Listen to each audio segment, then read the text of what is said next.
Lean Leadership Podcast, episode 32. Because it's the lean management system, which are work systems around lean behaviors, that will ensure that we can actually have a sustainable model.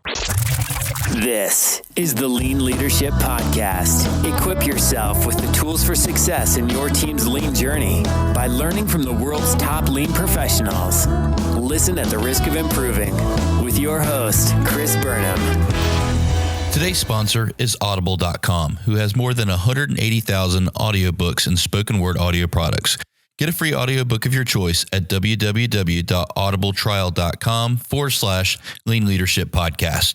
Hello, Legion of Lean, and welcome to another episode of the Lean Leadership Podcast. Thank you for taking part of your time to invest in yourself and to listen to the podcast. Today's episode is a continuation of our conversation that we had with Mike Orzen in episode 31. So if you haven't heard episode 31 yet, after you listen to this episode, go back and check out the beginning of our conversation with Mike. For those of you who may be unfamiliar with Mike, he is the founder and president of Mike Orzen and Associates. He has been consulting and coaching improvement efforts for over 20 years. Mike is an adjunct professor with the Shingo Prize for Operational Excellence and is a faculty member of the Lean Enterprise Institute. He is also a Shingo Award-winning co-author of Lean IT, Enabling and Sustaining Your Lean Enterprise. In today's episode, Mike and I continue our discussion and we talk about the misuse of plan, do, check, and adjust, lack of true root cause analysis, the misuse of value stream mapping, the function of IT and transformation work, and how important the lean principles are in improvement work and what their role should be. So here's part 2 of our podcast with Mike Orzen. Well, do you have a lean or continuous improvement pet peeve or something you frequently see being applied or being done wrong? I do. I have several. We talked about one, and that is the misuse of plan, do, check, adjust.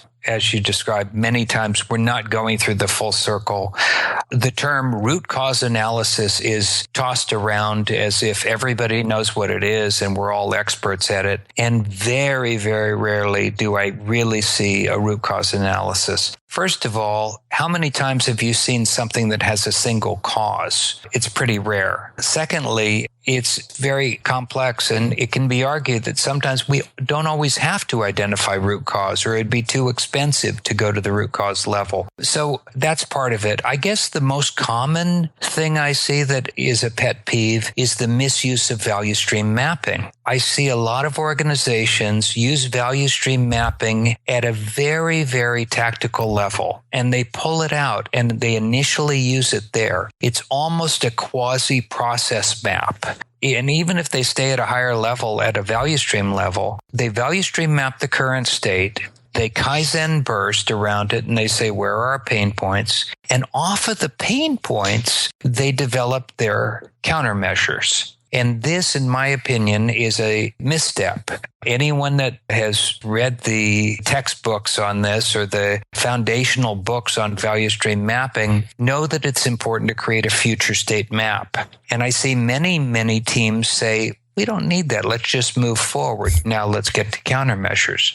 And I believe the hardest thing to do in value stream mapping is to create a true, valid future state map, because it requires us to step out of what we know and to dream in a very big way. How can I consolidate steps? How can I eliminate processes? How can I really, really change things so this is not just an incremental improvement? So that's part of the problem. The other pet peeve I have around value stream mapping is value stream mapping, in my opinion, should first be used at a strategic level. So many organizations that I work with, when they say, oh yeah, we're doing value stream mapping, and you ask for some examples and tell me about how you're using it, again, they're at a tactical level. If you say, so what are the core value streams that make up your business? They stumble. They have a hard time explaining what those are. But what they've done is bypass the overall purpose of their organization and the identification of the core value streams that fulfill that purpose. And they've just kind of bypassed that to go straight down into the weeds to talk about what I call a value stream segment, just a piece of the business. So instead of really understanding customer to delivery or kind of a life cycle approach where I've zoomed out at a very high level of the value stream, they're using value stream mapping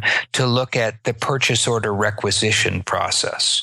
Now, there's nothing wrong with that, but I don't believe an organization should be value stream mapping any of their tactical processes before they have clarity on their macro value streams, their vision, their mission, and what they're trying to accomplish. If not, it's just kind of a random hunting trip instead of a focused safari, if that makes sense. That makes absolute sense. And it could also be argued that the folks that have those Kaizen bursts on their value stream map, if they don't do a future state map, how do they know that those bursts are the right bursts? How do they know that those are the right actions to take? They don't. And, it's so... And again, I'm guilty as charged. Many years ago, I used to use this approach. I've been there, done that. I've done it as well. Right.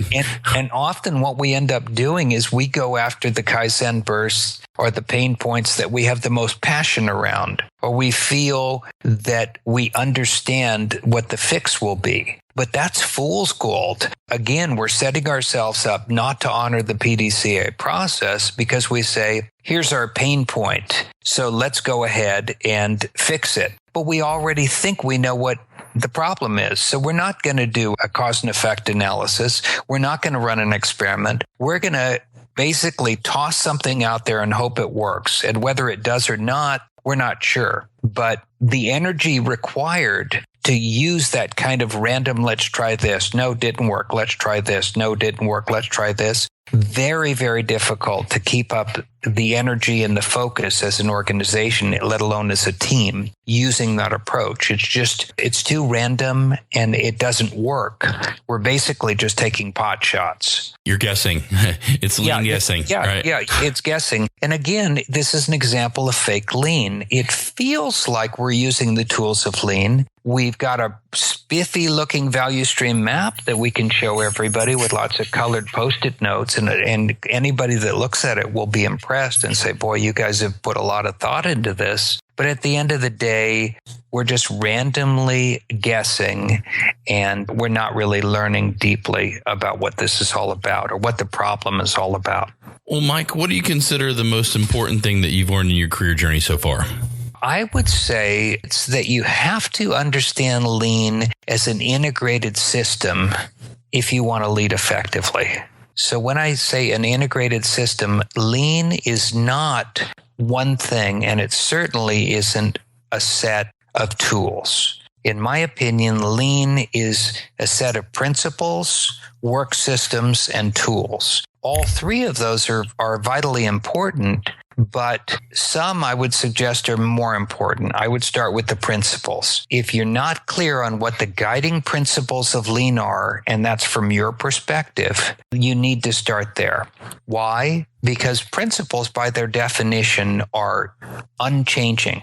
They're the granite. They're the rock that's not going to move. And if you don't anchor your approach in timeless principles, then you're adrift. You just don't have that stability. So you need that. And the principles will help you to stay the course and to be very clear on your purpose. So that's a key part. The systems of lean really fall into two categories: work systems and what we call the lean management system. So work systems are all the things that you use in your business, the policies, the tools, the procedures, the spreadsheets. Typically, those are the objects of improvement efforts. When we say we want to remove waste or decrease time, increase flow, improve collaboration, we're looking at the work systems to improve them. So clearly we need to focus on that. But if we only focus on the work systems and we don't intentionally build the lean management system, we're in trouble, because it's the lean management system, which are work systems around lean behaviors, that will ensure that we can actually have a sustainable model. And in my last book, the purpose of the book, really the focus of the book, was a roadmap for transformation. And what we point out is that leaders set direction, model behavior, and coach and develop people. And we give very, very specific examples of how that's done, the work systems that need to be in place, and the lean tools to support it. In the meanwhile, the associates are the ones creating value on the front line, identifying problems and opportunities, and actually improving the work processes. So leaders are developing people, and they're ultimately responsible for results, while associates are doing the work and improving the work processes. And we find that this approach works. And I'm sure there's other approaches out there, but I've never seen a successful transformation or a lean organization that didn't have both highly effective work systems and an effective lean management system. Yeah, I'm glad you brought up a book, because one of the things that really stands out to me about you, Mike, is you wrote a book about lean IT. And oftentimes people forget that IT, maybe they forget about IT and a transformation. And the book is titled Enabling and Sustaining Your Lean Transformation. And you were a co-author on a Shingo Prize winning book about IT and how it fits in. Can you expound on how IT is kind of left out sometimes when it comes to lean? Sure, absolutely. Now, this is one of my loves, because I feel that in today's world, nobody really does anything without IT. Whether you love it or you hate it, technology is a reality in the world we live in. And in the global marketplace, if you are not adept at leveraging your technology, you'll be out of business. It's just a matter of time. So really, IT is not an option. Great IT is not an option anymore. 5 years ago, when we wrote the first book, Lean IT, what we were trying to do is say, what have we done to take the core ideas, methods, and tools of lean and to apply them to an IT environment? And we had I think I had worked with about 6 companies. So we had some pretty good stories, and we had some great case studies in the back of the book. But we really focused on the what. And what came out of that book was a lot of awareness, a groundswell for the importance of including IT in the transformation, but also many people, literally hundreds of people, either emailed me or spoke to me at workshops or at conferences, and they would say, "We loved your book, but," and I would say, "But what?" And they would say, "But we were hoping it would tell us how to do it. We wanted to know how to do it." And for years, I resisted attempting another book that would address the how, simply because I was brought up thinking that lean is a personal journey. It's the school of hard knocks. It's trial and discovery. And it's not something that it's a checklist or that a book that would say, do these 10 things and you'll have a successful lean transformation. About 4 years later, I kind of looked back and realized there was definitely a pattern that had emerged in the clients that I had been fortunate enough to work with, where we did have successful transformations. And I partnered with one of those clients on a second book called The Lean IT Roadmap. And I kind of wish we would have had a subtitle. And the subtitle would have been, "If it'll work in IT, it'll work anywhere." Because I've had, again, many people contact me and say, "Mike, love the book, but everything in the book applies to an enterprise. It's not IT specific. It works in IT extremely well, and you do have some IT examples, but this will work for my company as a whole. This will work for the engineering group. This will work in manufacturing. This will work in accounting." And that it's true because it's based on principles, and principles by their definition are universal. So I really feel that, this is just such a great area. If you're not doing anything with your IT group, then you really need to think hard about this, because the danger, and I've seen this before, is you're working in other areas of the business. You're developing lean thinkers. People are getting excited, and then they go back to their desk. They log on to their tool, be it an ERP system like SAP or a homegrown system that you've developed if you're a smaller shop. whatever tools they're using, if those tools are not in sync with the new ways of thinking, in other words, with rapid cycle experimentation, if the tools themselves are anything but lean, and unfortunately we see this a lot in large ERP installations, meaning I'm learning all about lean, and then I go back to my desk and I'm entering the same information 3 times and clicking 20 times to create a purchase order. That doesn't feel lean to me. And when we have that dissonance between the technology in our organization and the thinking that we're trying to foster, that's a prescription for some hard times ahead. But the exciting thing that we're seeing in the IT space right now is after Lean IT came out, more and more people started to say, maybe there's something to this. And just 2 weeks ago, I was at an IT conference, and I remember 5 years ago, I was asked to speak at that IT conference, and I was the only workshop that spoke about Lean IT. The only one. This year, and this is a large conference, I'd say close to 2,000 people. It's a 3-day conference, and they probably have I'm sure it's well over 100 workshops. This year, a third of the workshops were around Lean IT and DevOps. DevOps is another offshoot, which again is about looking at IT from a value stream perspective. So we're not separating the build portion of technology from the run portion. So it's basically creating a broader value stream across IT. It was very encouraging. So a lot of organizations are seeing the value of this. And the ones that are at the forefront have literally reaped hundreds of millions of dollars in savings out of IT, which is really the promise that they were expecting from IT for years. And it's fascinating to see how Lean has really kind of positioned them to reap the benefits of their technology investment. Mike, what piece of advice would you give to someone just starting out in Lean, Six Sigma, or continuous improvement? I would say, first of all, begin with the principles. When you start learning, don't go for the fool's gold.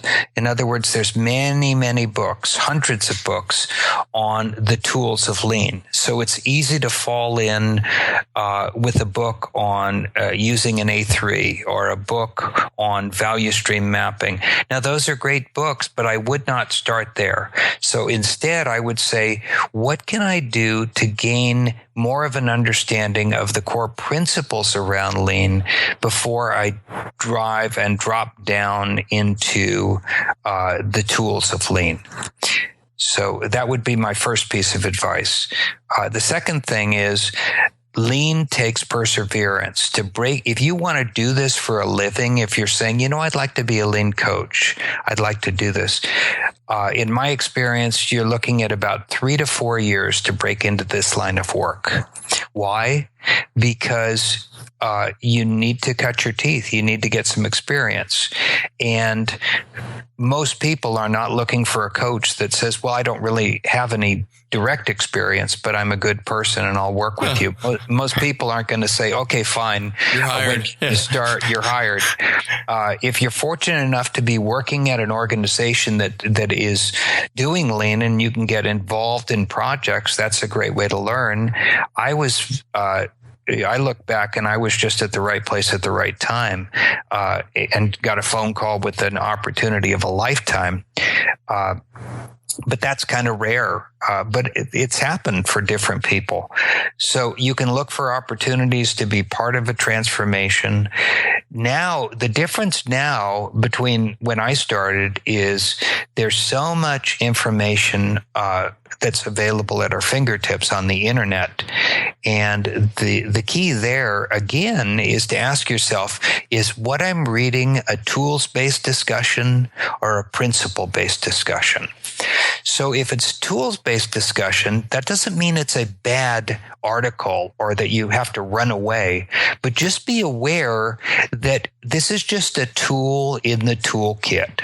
So if I'm reading about a saw or I'm reading about a hammer, I can say that's interesting. That's how you use a saw. That's what a hammer's for.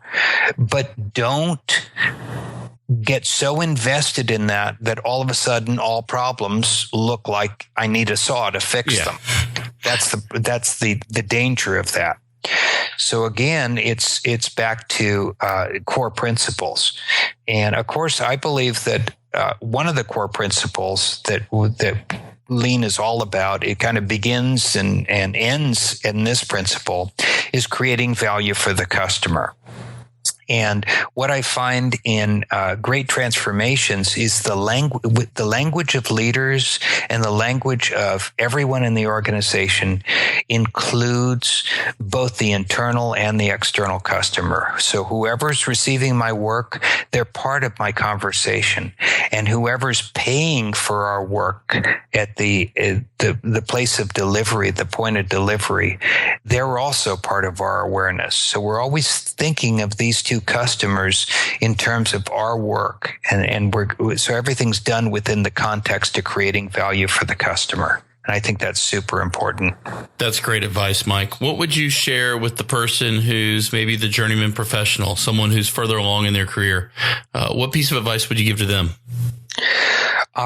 For them, I would suggest that if they're not practicing daily reflection, and that they ought to consider it.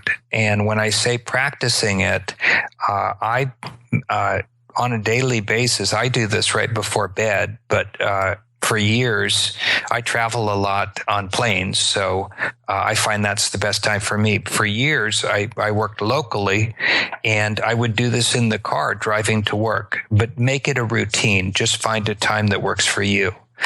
And there are 3 key questions that you can ask yourself that I find are very, very helpful.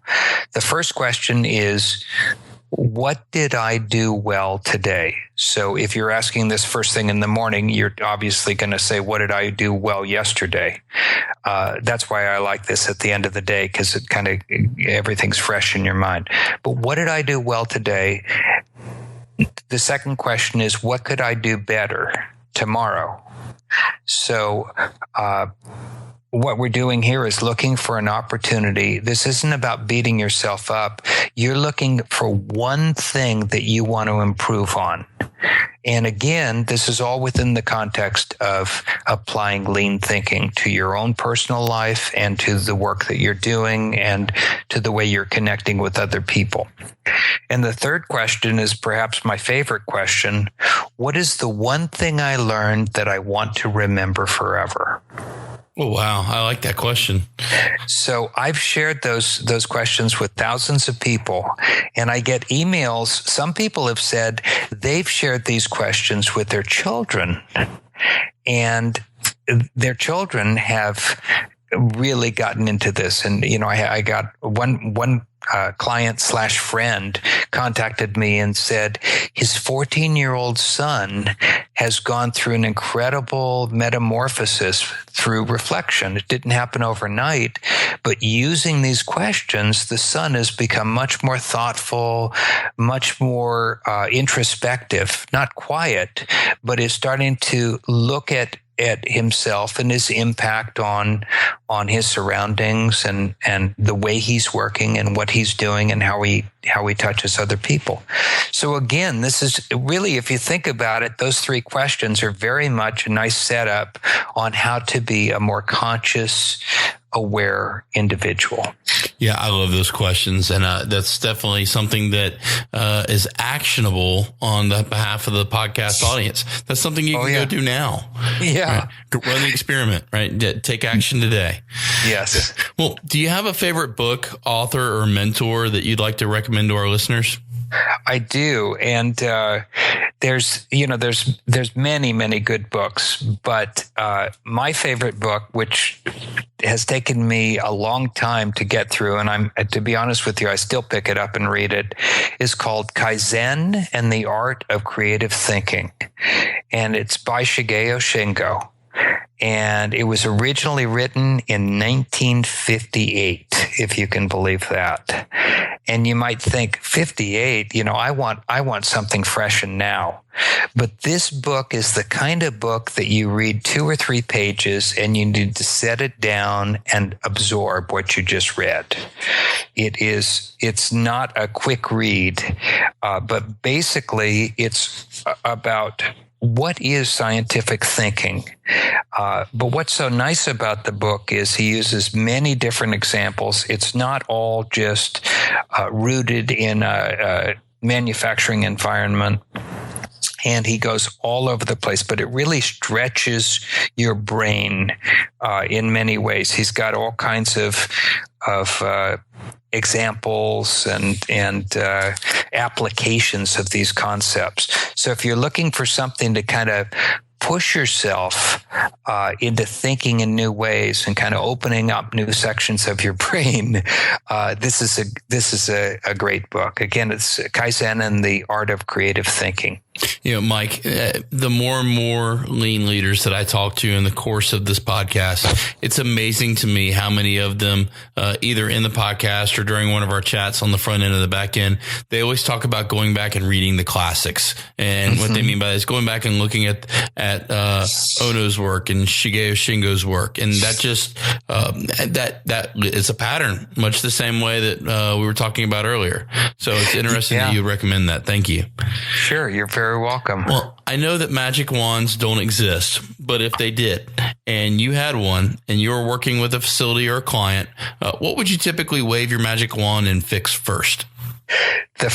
Well, that's a great question, Chris. And I believe, just based on my experience, the first thing that we need to fix, whether we have a magic wand or not, is have we established clear understanding, agreement, and alignment between leaders, managers, and frontline associates on number 1, why are we transforming? Number 2, what are we transforming towards? And number 3, how are we going to be doing this? And specifically, how does this affect my daily job? Now, we won't have all the answers up front, and we shouldn't fake it and pretend like we know where this is going. In many ways, this is a transformation is a little bit like Lewis and Clark. Lewis and Clark were trying to get to the other side of the country. They weren't sure what they would find. I believe they were looking for a water passage that was going to connect St. Louis to the Pacific Ocean. But I was recently reading that Lewis and Clark was pretty much lost most of the trip. Now, can you imagine the feeling of being lost most of the trip? That's not the way that it's taught in schools. No, it isn't. It isn't. It's, you've got these great leaders, going out, fighting some Indians, making friendship with some Indians, getting an Indian guide along the way. But actually, they were guessing along the way. Now, they did not have plan, do, check, adjust available to them. So I don't know how much scientific thinking was going on and how much they were really relying on luck and guessing the right way. And, who knows? But at the end of the day, a transformation is a little bit, probably not quite as uncertain as the Lewis and Clark journey, but in the same way, there's certainly things that we do not know because we haven't gotten there. So we don't know what we're going to do when we get to the next river crossing because we're not even aware that there's another river crossing coming up. So when we talk to our organization as leaders about why we're transforming, what we want to transform to, and how we're going to get there, we have to be brutally honest about what we know and what we don't know. So we can say, look, we know there's going to be challenges ahead that are going to take creativity, perseverance, and it's not always going to be easy. But don't overdo it and say, well, we basically have a roadmap and we've got everything all ironed out. And by 2017, we'll be exactly at this spot and our return on investment will be XYZ. That's just silly. That we don't know that. And if we share that kind of information in an attempt to look like as leaders we have some kind of clarity and certainty, we actually look totally misinformed, because people can see right through that and they just know that you're making it up as you go. So the first thing I would really look at is, do we have an alignment? And the best place to look for that alignment is an alignment. So the natural question is, alignment of what? And what we're really talking about is alignment of purpose. And in the book, that's exactly what we talk about. We call it day zero. And to get started, to get to day zero, we have to position ourselves so we have an alignment of purpose. And if that's not there, that's where we need to start. And that would be my magic wand. That makes sense. One of my mentors always told me, he goes, you don't necessarily have to be great to start, but you do have to start to be great. And what he meant by that is take action, take a step, move forward, do something that gets you towards your goal. And exactly. that absolutely makes sense. Well, Mike, this has been a real pleasure. I've enjoyed talking to you and getting a lot of insight. I know that the podcast listeners are probably furiously scribbling notes right now, or I hope that they're not in their car trying to scribble notes. But I really appreciate you giving of your time and the way that you give to the Lean community. And I want to thank you so much. If listeners of the podcast want to learn more about what you do, or if they have a question for you, how can they connect with you? Very simply, you can send me an email if you'd like. I'm at mike@mikeorzen.com. I Skype 4 times a week on the concepts we've been talking about, either lean, leading with respect, or lean IT, and I'm at Mike Orzen. I'm on LinkedIn, and my website is mikeorzen.com. Mike, thank you so much. Again, I appreciate it. Thank you for everything you've done for the Lean community, and thank you for. I really appreciate Mike sharing his experiences and learnings with the podcast audience today. I especially like the parallels that he drew between Lean and Lewis and Clark's expedition. How many times have you felt like you were wandering through the woods in your own Lean journey? Show notes for today's episode can be found at www.leanleadershippodcast.com. Type Mike Orzen in the search bar and his page should come right up. There you'll be able to find links to all the things Mike and I discussed today and how you can get in touch with him. If you're still listening this far into the episode, I want to talk to you. If you're struggling with something related to your Lean journey, I would like to help you or connect you with someone who can help you. I'm offering a free 15-minute phone call with listeners of the podcast, and we can discuss whatever you need help with. Go to www.leanleadershippodcast.com/call and schedule a time for us to talk. We are a listener-driven show, so if you have feedback, questions for today's guest or another guest, or even suggestions on someone you would like to be interviewed on the podcast, please go to www.leanleadershippodcast.com and click on the Please Share Your Feedback tab on the right margin. There you can leave us a message on SpeakPipe, and we may even use your message on a future show. I can't express how thankful I am for you, the listener. Thank you for taking time out of your schedule to invest in yourself to become a better leader. Thank you for listening. We hope you have a great week. And remember, progress over perfection. Thanks for listening to the Lean Leadership Podcast with Chris Burnham. Get more info, resources, tools, or connect at leanleadershippodcast.com.